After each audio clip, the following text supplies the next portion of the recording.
Hello viewers, আজকে তোমাদেরকে দেখাবো এই লাইটটির একটি সমস্যা। এটি চার্জে সারা দিন রাত্র দিয়ে থুইলেও মোটেও চার্জ হয় না, কিন্তু এলইডিটি জ্বলে। তো এটার কি সমস্যা তোমাদেরকে আমরা দেখাচ্ছি।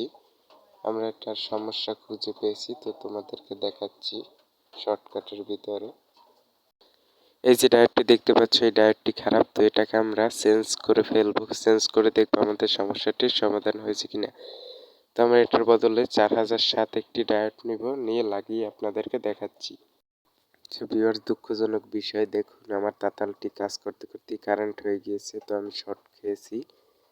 তো আপনাদেরকে এটা ঠিক করে তারপরে আবার আসছি।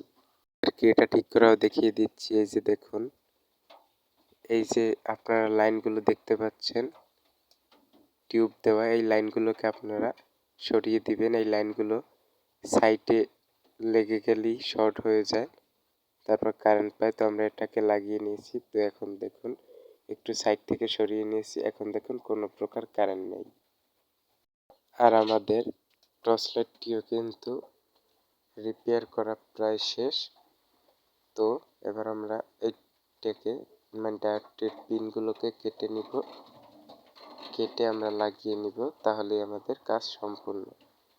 তা আপনারা হয়তো অনেকেই বিশ্বাস নাও করতে পারেন যে তাতালের কয়েল শর্ট হয়ে গেল এইভাবে সাইড করলে কি আসলে ঠিক হয়? হয়, আবার কিছুটাই হয় না। আমারটাই তো হয়েছে, আশা করছি আপনাদেরটাই হবে, চেষ্টা করে দেখবেন। কিন্তু ভুলেও লাইন কারেন্টে দিয়ে চেক করবেন না। আগে কারেন্ট থেকে লাইন খুলে তারপর ওই সাইড, যে সাইডে দেখবেন টিউবগুলো লেগে রয়েছে, ওই সাইড থেকে অন্য সাইডে ধাক্কা দিয়ে দিবেন, তাহলেই কাজটা সম্পূর্ণ হবে। তো আজকের মতো আমরা এখানেই বিদায় নিচ্ছি। সবাই ভালো থাকবেন, সুস্থ থাকবেন। আসসালামু আলাইকুম। ভিডিওগুলো ভালো লাগলে চ্যানেলটিকে অবশ্যই সাবস্ক্রাইব করে আমাদের পাশে থাকবেন। ধন্যবাদ।